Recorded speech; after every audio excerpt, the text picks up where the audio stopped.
یاجوج ماجوج ایک ایسی قوم ہے جو اللہ تعالیٰ کی سخت نافرمان اور آبادی میں بہت زیادہ ہے۔ انہیں سکندر ذوالقرنین نے اللہ کے حکم سے ایک دیوار کے پیچھے قید کر دیا تھا۔ ان کے بارے میں کہا جاتا ہے کہ حضرت آدم علیہ السلام کے تیسرے بیٹے یافس کی اولاد ہیں، جنہوں نے زمین پر بہت زیادہ فساد برپا کیا ہوا تھا۔ یاجوج ماجوج دو الگ قبیلے ہیں جن کے ظلم سے لوگ تنگ آئے ہوئے تھے، جس کے بعد حضرت ذوالقرنین نے ان کے آگے دیوار بنائی جسے سد سکندری یا سد ذوالقرنین کے نام سے بھی جانا جاتا ہے۔ قرآن پاک میں اس دیوار کی تعمیر کا ذکر سورۃ الکہف میں کیا گیا ہے۔ اللہ تعالیٰ ارشاد فرماتا ہے، اور آپ سے ذوالقرنین کا حال پوچھتے ہیں، کہہ دو کہ اب میں تمہیں اس کا حال سناتا ہوں۔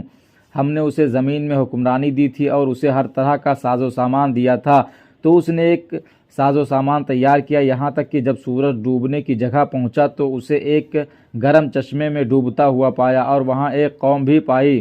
ہم نے کہا، ہے ذوالقرنین، یا انہیں سزا دے اور یا ان سے نیک سلوک کر۔ کہا، جو ان میں ظالم ہے اسے تو ہم سزا ہی دیں گے، پھر وہ اپنے رب کے یہاں لوٹایا جائے گا، پھر وہ اسے اور بھی سخت سزا دے گا، اور جو کوئی ایمان لائے گا اور نیکی کرے گا تو اسے نیک بدلہ ملے گا، اور ہم بھی اپنے معاملے میں اسے آسان ہی حکم دیں گے۔ پھر اس نے ایک ساز و سامان تیار کیا، یہاں تک کہ سورج نکلنے کی جگہ پہنچا تو اس نے سورج کو ایک ایسی قوم پر نکلتے ہوئے پایا جس کے لیے ہم نے سورج کے ادھر کوئی آڑ نہیں رکھی تھی، اسی طرح ہی ہے اور اس کے حال کی پوری خبر ہمارے ہی پاس ہے۔ پھر اس نے ایک ساز و سامان تیار کیا، یہاں تک کہ جب دو پہاڑوں کے درمیان پہنچا، ان دونوں سے اس طرف ایک ایسی قوم کو دیکھا جو بات نہیں سمجھ سکتی تھی۔ انہوں نے کہا کہ اے ذوالقرنین، بے شک یاجوج ماجوج اس ملک میں فساد کرنے والے ہیں، پھر کیا ہم آپ کے لیے کچھ محصول مقرر کر دیں اس شرط پر کہ آپ ہمارے اور ان کے درمیان ایک دیوار بنا دیں؟ کہا، جو میرے رب نے قدرت دی ہے کافی ہے، سو طاقت سے میری مدد کرو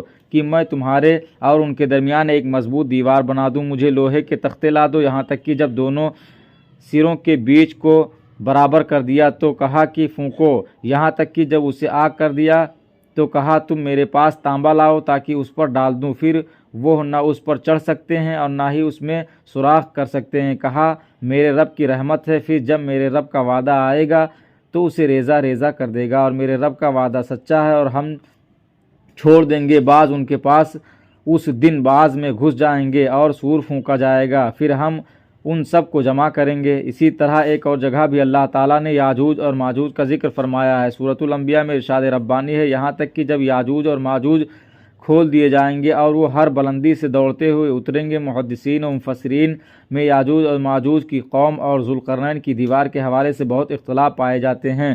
اب تک 5 ایسی دیواریں سامنے آ چکی ہیں جن کے بارے میں قیاس کیا جاتا ہے کہ ان کے پیچھے یاجوج ماجوج کو قید کیا گیا تھا۔ ان میں سے ایک دیوار چین بھی ہے، لیکن یہ عام مسالے سے بنی ہوئی ہے۔ یمن میں دیوار معارب کے بارے میں بھی سد ذوالقرنین ہونے کا گمان کیا جاتا ہے، لیکن یہ سیلاب روکنے کے لیے بنائی گئی تھی۔ قفقاز میں دریائے خزر اور بحر اسود کے درمیان دیوار کی طرح کا پہاڑی سلسلہ شمال اور جنوب کو الگ کرتا ہے۔ یہاں ایک لوہے کی دیوار بھی نظر آتی ہے جس کے بارے میں لوگ قیاس کرتے ہیں کہ یہی ذوالقرنین کی دیوار ہے۔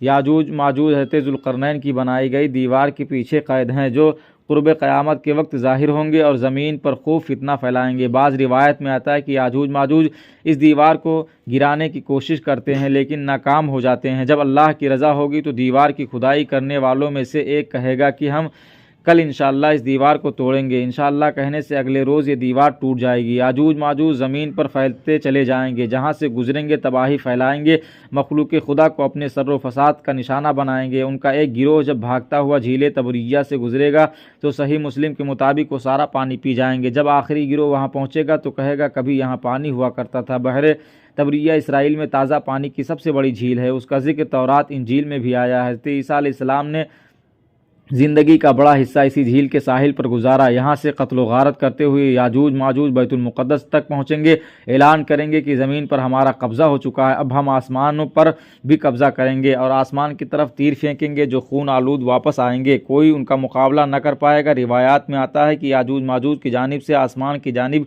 جو پھینکے گئے تیر ہوں گے، اللہ تبارک و تعالیٰ کی قدرت سے خون ان پر لگ جائے گا، وہ سمجھیں گے کہ انہوں نے آسمان کو بھی فتح کر لیا ہے۔ ان کا ظہور حضرت عیسیٰ علیہ السلام کے نزول کے بعد ہوگا۔ یاجوج ماجوج کے فتنے کے وقت حضرت عیسیٰ علیہ السلام کو حکم ہوگا کہ وہ مسلمانوں کو لے کر کوہ طور پر چلے جائیں۔ جب طور پہاڑ پر غذا کی قلت پیدا ہو جائے گی تو حضرت عیسیٰ علیہ السلام یاجوج ماجوج کے لیے بددعا کریں گے، جس کے نتیجے میں ان کے کانوں اور گردنوں میں کیڑے پیدا ہوں گے، جن کے پھٹنے سے یہ ہلاک ہونا شروع ہو جائیں گے۔ مسلمان جب طور پہاڑ سے نیچے اتریں گے تو ہر جگہ یاجوج ماجوج کی لاشیں ہوں گی اور ان سے تعفن اٹھ رہا ہوگا۔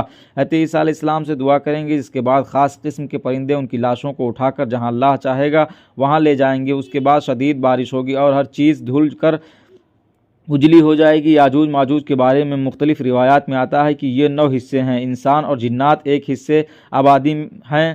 جہنم میں بھی ہر 10 میں سے 9 کا تعلق یاجوج ماجوج سے ہوگا۔ ان کی جسمانی ساخت کے بارے میں مختلف روایات میں آتا ہے کہ ایک روایت میں یہ ہے کہ یاجوج ماجوج کے لوگ کئی قسم کے ہیں، بعض شمشاد کی طرح لمبے، بعض طول عرض میں دونوں میں 4 ہاتھ، بعض اتنے بڑے کان رکھتے ہیں کہ ایک کو بچھاتے ہیں اور دوسرے کو اوڑھ لیتے ہیں۔ ایک روایت میں آتا ہے کہ یاجوج ماجوج کے لوگ 1 بالشت کے ہیں، بہت لمبے ان میں سے وہ ہیں جو 3 بالشت کے ہیں۔